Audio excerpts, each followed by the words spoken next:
बिस्मिल्लाहिर्रहमानिर्रहीम। Question number 13.27 हमारी इस बुक का है। चैप्टर है टाइम सीरीज़। ये क्वेश्चन पास्ट पेपर्स में एक दफ़ा आ चुका है, तो इसको देखते हैं।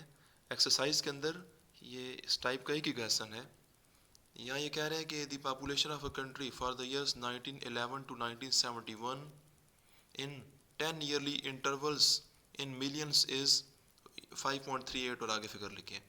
कह रहा है ये किसी कंट्री की पॉपुलेशन है। ये जो फिगर दिए हैं ये पॉपुलेशन को ज़ाहिर करते हैं और ये है इन मिलियंस, यानी 5.38 का मतलब 5.38 मिलियन है और आगे भी जो वैल्यूज़ हैं वो इन मिलियंस हैं। लेकिन ये कह रहा है कि ये पॉपुलेशन है ये किन टाइम्स के ऊपर है। ये है जी फॉर द ईयर्स 1911 टू 71 इन 10 ईयरली इंटरवल। ये 1911 से लेकर 1971 तक ईयर है, लेकिन ये 10 ईयरली इंटरवल पर है। ये इसका मतलब ये है कि आप जब ईयर का कॉलम बनाएंगे तो सबसे पहला ईयर 1911 लिखेंगे, लेकिन इससे आगे 1912 नहीं आएगा, बल्कि 10 ईयर के गैप के बाद 1921, फिर आगे 10 ईयर के गैप के साथ ही चलते रहेंगे, तो चलते चलते 1971 तक जाएंगे। ये ईयर आपने 10 ईयर के गैप के साथ लिखने हैं, 10 ईयर के इंटरवल के साथ लिखने हैं। स्टार्ट होगा 1911 से और एंड होगा 1971 के ऊपर। और जो वैल्यूज़ दी हैं इन वैल्यूज़ को एज इट इज़ यहाँ पर वाई कॉलम के अंदर लिख देंगे। लेकिन ये याद रखिएगा कि आपने उन्होंने तो इन वैल्यूज़ के साथ लिखा है कि ये वैल्यूज़ इन मिलियन है, लेकिन हमने सोल्यूशन में इन वैल्यूज़ को मिलियन में कन्वर्ट नहीं करना है। ठीक है ना, ये जो वैल्यूज़ जिस तरह से दी हैं एज इट इज़ यूज़ करेंगे। अगर किसी स्टूडेंट ने गलती से इनको मिलियन में कन्वर्ट करना शुरू कर दिया तो आगे कंप्यूटेशन बहुत ज़्यादा कॉम्प्लिकेटेड हो जाएंगी, उसमें गलती का चांस भी होता है और आंसर उसका वही आएगा जो इन वैल्यूज़ पर आना है। भारत यानी हम सिंपल बात यह है कि इन्हीं वैल्यूज़ को यूज़ करेंगे, इनको मिलियन में कन्वर्ट नहीं करेंगे। क्वेश्चन हमसे ये कर रहे हैं कि fit a curve of type y is equal to a b power x to this data. कह रहे हैं जो डेटा दिया गया है इस डेटा के ऊपर आप इस इक्वेशन को, उन्होंने तो कहा है कि फिट अ कर्व, तो कर्व से मतलब यह है कि जो कर्व की जो इक्वेशन है, इस इक्वेशन को यहाँ इस डेटा के ऊपर हमने इसको फिटिंग करनी है। यानी इक्वेशन के अंदर आने वाले x और y तो वेरिएबल है, लेकिन ये जो ए बी हैं इन ए बी की वैल्यू इन डेटा की वैल्यूज़ की मदद से मालूम करनी है। दूसरा हमसे क्वेश्चन ये कर रहे हैं कि forecast the population for the year 1991। कह रहा है जो ईयर 1991 है उसकी फॉरकास्टिंग करें। यहाँ हमारा जो वैल्यूज़ दी हुई हैं ये 1911 से लेकर 1971 तक है, लेकिन 1991 क्योंकि इन ईयर से आगे का ईयर है यानी फ्यूचर का टाइम है, तो कह रहे हैं कि इस डेटा के पैटर्न को देखते हुए आप 1991 में पॉपुलेशन क्या होगी इसका अंदाज़ा लगाइए, यानी उसकी फॉरकास्टिंग कीजिए। तो ये दो काम करने हैं, लेकिन फॉरकास्टिंग बाद में होगी, पहले ये इक्वेशन की फिटिंग होगी। इक्वेशन की फिटिंग होगी तब ये फॉरकास्टिंग होगी। अब देखते हैं कि ये हम इसको कैसे करेंगे, लेकिन इससे पहले देख लीजिए कि फिटिंग का वर्ड हम पहले भी यूज़ करते रहे। जो computation of seasonal indices by वो रेशियो टू 10 मेथड था या मेथड ऑफ वी स्क्वायर था सेकुलर 10 में, उधर भी फिटिंग करते रहे, लेकिन वहाँ पर हमने स्ट्रेट लाइन की फिटिंग की थी, तो स्ट्रेट लाइन के अंदर भी ए बी आ रहे थे, लेकिन वो ए बी और ये ए बी डिफरेंट है, क्योंकि लाइन के अंदर ए बी जो थे उनका स्ट्रक्चर क्या था, वो था ए प्लस बी एक्स। तो यहाँ ए प्लस बी एक्स नहीं हो रहा है, बल्कि ये कुछ और चीज़ है। बज़ाहिर तो ये ए बी सेम लग रहे हैं, लेकिन लाइन के ए बी और इस कर्व के ए बी डिफरेंट है। एक बात ये भी सुन लें कि ये जो इक्वेशन आपको नज़र आ रही है उन्होंने तो सिर्फ कर्व कह दिया है, ये कर्व एक्सपोनेंशियल कर्व है जिसकी इक्वेशन है। अच्छा, अब हमें कह रहा था कि हमने तो लाइन की इक्वेशन में आने वाले ए बी के फार्मूला देखे हुए हैं, यानी ए बी के फार्मूला हम देख चुके हैं, लेकिन वो स्ट्रेट लाइन के हिसाब से हैं, वो फार्मूला यहाँ नहीं चल सकते हैं। लेकिन अब एक और मसला यह है कि इन ए बी के फार्मूला नहीं है, तो हम ये करेंगे कि हम कुछ ऐसा करेंगे कि इस इक्वेशन की कुछ ऐसी फॉर्म बना लेंगे कि जो स्ट्रेट लाइन के अंदर आने वाले ए बी हैं उन्हीं के फार्मूला की मदद से हम इन ए बी को मालूम कर लें। तो सोल्यूशन में जाते हैं जी। सोल्यूशन में ये करेंगे कि अपनी ये जो इक्वेशन है हमारी इसको सबसे पहले लिखते हैं, ये लिख दी, इसके दोनों तरफ लॉग लेंगे। लॉग लेने की वजह भी देखते हैं, तो taking log on both sides, log में आपकी मर्ज़ी है, चाहे जनरल लॉग लें या नेचुरल लॉग लें, मैंने भी यहाँ जनरल लॉग के साथ काम किया है। इक्वल के दोनों तरफ लॉग लीजिए, लॉग वाई के ऊपर भी और लॉग ये ए और बी मल्टीप्लाई हो रहे थे तो इन पर लॉग लिया। लॉग का रूल यह है कि जब चीज़ें मल्टीप्लाई हों तो लॉग दोनों पर अलग अलग अप्लाई हो जाता है और ऐड हो जाती हैं। तो ये log y और log a as it is आएंगे। यहाँ b पावर x है तो x शुरू में आ जाएगा, ये भी log का एक रूल है। उसके बाद जी log ऑफ y है तो इसको आप एक नया नाम दे दीजिए y प्राइम का, log ऑफ a को a प्राइम कह दीजिए, ये log ऑफ b को b प्राइम और x को x ही रहने दीजिए। यानी जिन चीज़ों के ऊपर log अप्लाई हो रहा है उन चीज़ों को नाम देने हैं। x पर log अप्लाई नहीं हो रहा था तो x को ऐसे ही छोड़ दिया। log ऑफ y के लिए y prime, log of a के लिए a प्राइम और log ऑफ b के लिए b प्राइम। अब यहाँ से पता चल रहा है कि y prime log of y की कोरेस्पोंडेंस में आ रहा है, लिहाजा यहाँ लिख दीजिए y prime is equal to log of y। a prime log of a के लिए है, लिहाजा a prime is equal to log of a और b prime log of b, ये लिख दिया क्योंकि आगे इनका फिर यूज़ होना है इस चीज़ का। ये भी आप पेपर में कोशिश करेंगे उसको लिखिए, यहाँ मैंने साइड पर लिख दिया है, आप इक्वेशन के नीचे भी लिख सकते हैं। अब ये जी अगर हम गौर करें कि हमारी जो बेसिक इक्वेशन थी वो तो ऊपर लिखी हुई है, लेकिन अब जब हमने उसको लॉग लिया है तो वो लॉग सॉल्व होते होते यहाँ तक आ गया। ये जो स्ट्रक्चर बन रहा है हमारे सामने, ये a प्लस बी एक्स या a prime plus b prime x, ये हमारा स्ट्रेट लाइन की इक्वेशन जैसा ही काम अब बन चुका है। यानी हमने अपनी बेसिक इक्वेशन को लॉग लेने के बाद स्ट्रेट लाइन की फॉर्म में उसको हमने कन्वर्ट कर दिया है। यानी हमारी बेसिक इक्वेशन नॉन लीनियर थी, यानी वो वहाँ पावर मैक्स था, तो जब लॉग लेते हैं तो लॉग ये करता है कि नॉन लीनियर जो जो हमारी इक्वेशंस होती हैं उन्हें लीनियर फॉर्म में कन्वर्ट कर देता है। लीनियर का मतलब यह है कि x की पावर का 1 होना। अच्छा, अब यह है कि जो a और b के फार्मूला आपने स्ट्रेट लाइन की इक्वेशन में देखे हैं उनको ही अब आप ज़हन में लाएंगे और उनको देखकर आपने b प्राइम और a प्राइम के फार्मूला बनाने हैं। पहले हम b की बात कर लेते हैं। जो b का फार्मूला हमने वहाँ देखा था वो तो था n समेशन एक्स वाई, लेकिन यहाँ b नहीं है, यहाँ तो b प्राइम है, तो यहाँ हम b नहीं लिखेंगे बल्कि फार्मूला में लिखेंगे b prime. b prime is equal to, हाँ जी मैं बोल रहा था कि n समेशन एक्स वाई होती थी, लेकिन यहाँ n समेशन एक्स वाई नहीं होगा बल्कि x प्राइम y होगा, क्योंकि यहाँ y नहीं है y प्राइम है, लेकिन x x ही रहेगा क्योंकि इस इक्वेशन के अंदर x प्राइम नहीं है, यहाँ x ही है। ये x उसी तरह से x है जिस तरह से स्ट्रेट लाइन में होता है। सिमिलरली बाकी सारा फार्मूला का स्ट्रक्चर भी आप देख लीजिए, b का फार्मूला का स्ट्रक्चर वही है, यानी नीचे n का आना समेशन एक्स स्क्वायर, ये माइनस, ये दोनों माइनस वहाँ भी थे। तो हम ये बोलेंगे कि उस b के फार्मूला में जहाँ कहीं भी y आ रही है वहाँ उसको y प्राइम कर दीजिए, क्योंकि हमारे इस इक्वेशन में y नहीं है बल्कि y प्राइम है। बाकी x x ही है तो यहाँ फार्मूला में x को x रहने दीजिए। a प्राइम का फार्मूला भी आप a के फार्मूला की मदद से बनाएंगे। तो पहले मैं a का फार्मूला वो बोलता हूँ। a का फार्मूला था y बार माइनस बी एक्स बार, लेकिन क्योंकि यहाँ a नहीं है a प्राइम है तो लिहाजा हम a नहीं a प्राइम लिखेंगे, इक्वल टू यहाँ y बार नहीं आएगा बल्कि y प्राइम बार आएगा, क्योंकि हमारी इस इक्वेशन में y नहीं है बल्कि y प्राइम है, लिहाजा y बार की जगह y प्राइम का बार आएगा। यहाँ जी फिर होता था आगे माइनस बी एक्स बार होती थी, तो b क्योंकि यहाँ b नहीं है b प्राइम है तो लिहाजा b प्राइम आ जाएगी, और x बार ही रहेगा क्योंकि x का मसला नहीं है। सोल्यूशन में जब आप आएंगे तो ईयर तो लिखने हैं 10 ईयर के गैप के साथ, ये वैल्यूज़ देखेंगे y कॉलम के नाम के साथ उनको। तो अब क्योंकि इक्वेशन में आ रही है y प्राइम, तो सबसे पहले आप y प्राइम कॉलम बनाएंगे, क्योंकि यहाँ पर y कॉलम है, y प्राइम हमें बनाना पड़ेगा। y प्राइम ये तरीका लिखा हुआ है जी, y prime log of y है, तो ये इस कॉलम का नाम y प्राइम है, जबकि y prime equal to log of y है। तो ये नज़र आ रहा है कि y कॉलम की जो वैल्यूज़ हैं इनके लॉग लिए जाएँ। तो 5.38 का आप लॉग लीजिए कैलकुलेटर के ऊपर, तो आपको वहाँ से मिलेगा 0.7308। सिमिलरली y की सारी कॉलम की सारी वैल्यूज़ के लॉग लेकर यहाँ साथ में लिख देंगे।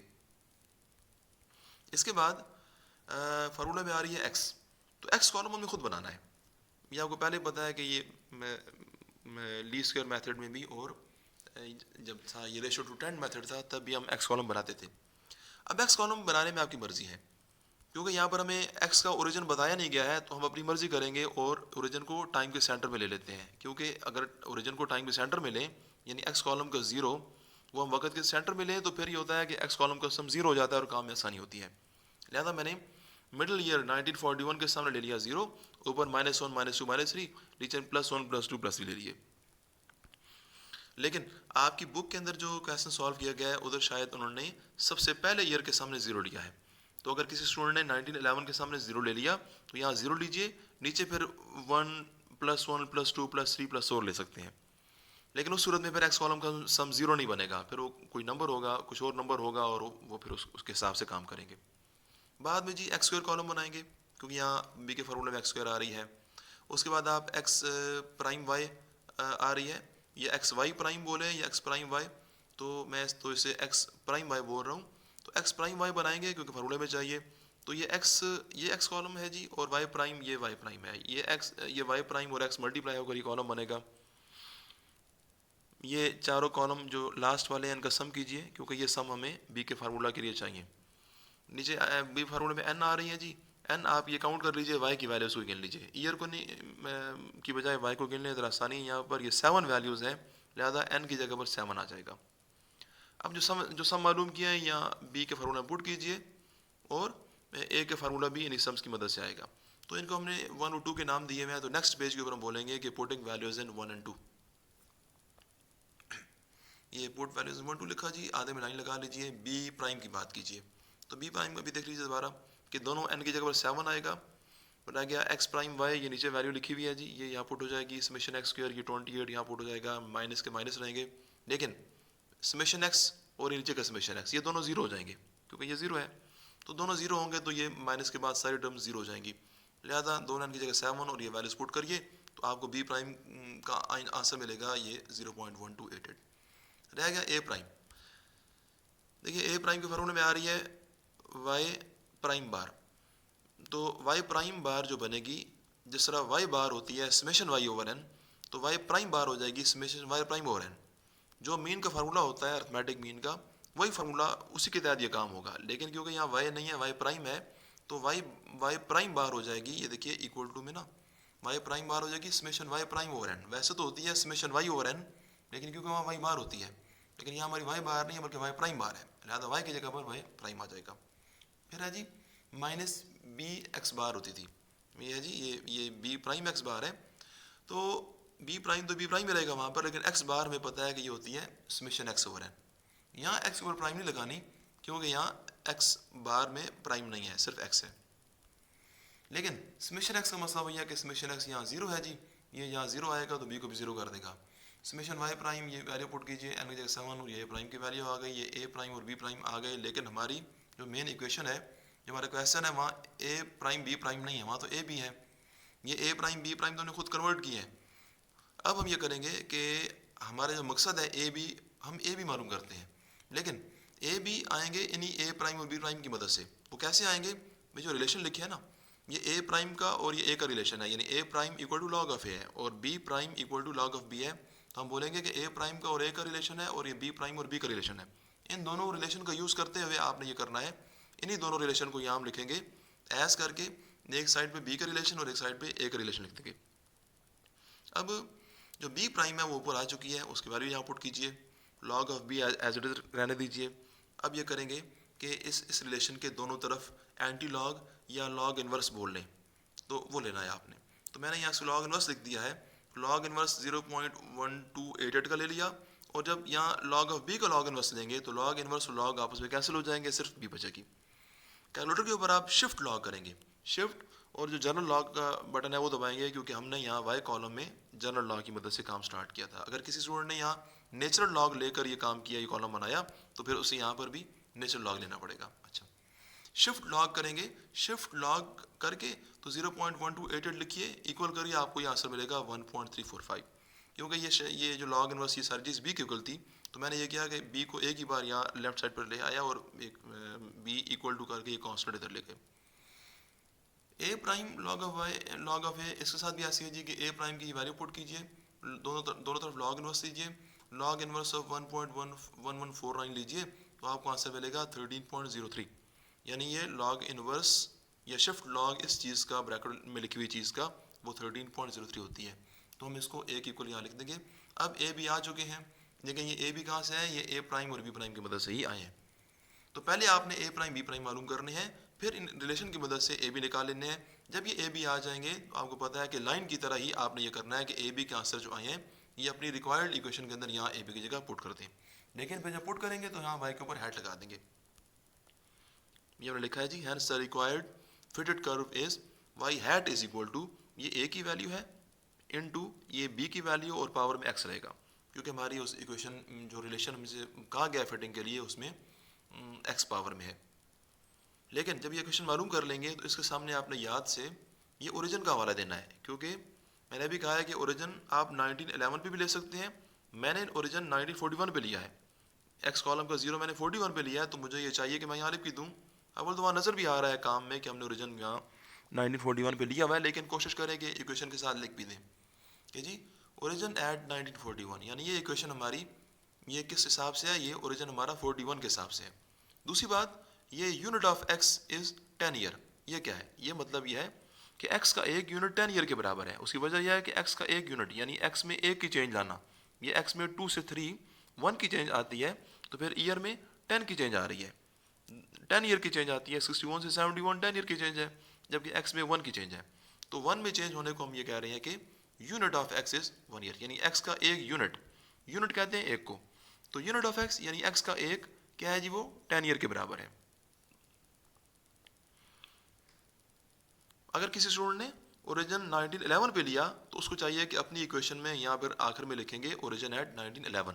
लेकिन ये भी सुन लीजिए कि अगर किसी स्टूडेंट ने ओरिजिन 1911 पे लिया तो उसकी जो इक्वेशन होगी ना, वो इस इक्वेशन से डिफरेंट आएगी, क्योंकि उसका एक्स कॉलम डिफरेंट होगा, एक्स कॉलम की वैल्यूज डिफरेंट होंगी, आगे कॉलम भी डिफरेंट बनेंगे, वैल्यूज भी डिफरेंट आएंगी, और फिर ये ए बी के आंसर भी डिफरेंट आ सकते हैं।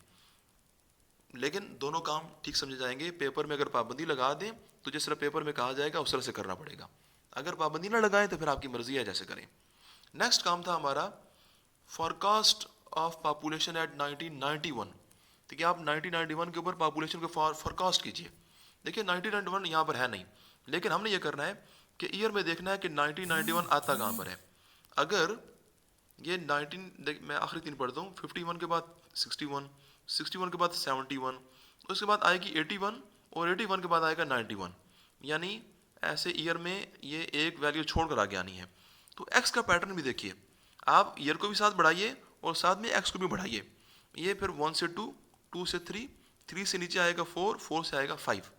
तो 71 के ऊपर अगर 3 है तो 81 पर हो जाएगी 4, और 91 पर हो जाएगी एक्स की वैल्यू 5। तो हमें जिस ईयर को फोरकास्ट करना है, हमें उस ईयर के सामने एक्स की वैल्यू देखनी होती है। तो ये जी हमने कहा है कि at 1991 x is equal to 5। तो जिस भी ईयर को फोरकास्ट करना होगा ना, आप उसके सामने का एक्स ज़रा खुद ही पहले एक्स को फोरकास्ट करेंगे। तो एक्स की जो फोरकास्टेड वैल्यू आती है, वो वैल्यू आपने अपनी इस इक्वेशन में पुट कर देनी है। ये मैंने पुट किया जी, इसको सॉल्व करने के बाद मुझे आंसर मिलता है 57.34। ये इक्वेशन जो हमने जिसकी फिटिंग की है, इसका मकसद ये होता है कि इस इक्वेशन की मदद से वैल्यूज़ की प्रिडिक्शन की जाए या उनकी फोरकास्टिंग की जाए।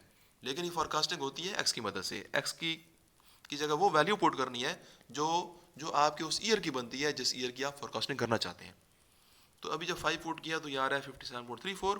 तो हम बोलेंगे कि हमारे 1991 में हमारी फोरकास्ट की है कि पॉपुलेशन 57.34 मिलियन होगी, क्योंकि हमारा ओरिजिनल डेटा वो इन मिलियन था। तो ये अब देखिए जी, इसको बस याद कर लें। अल्लाह हाफिज़।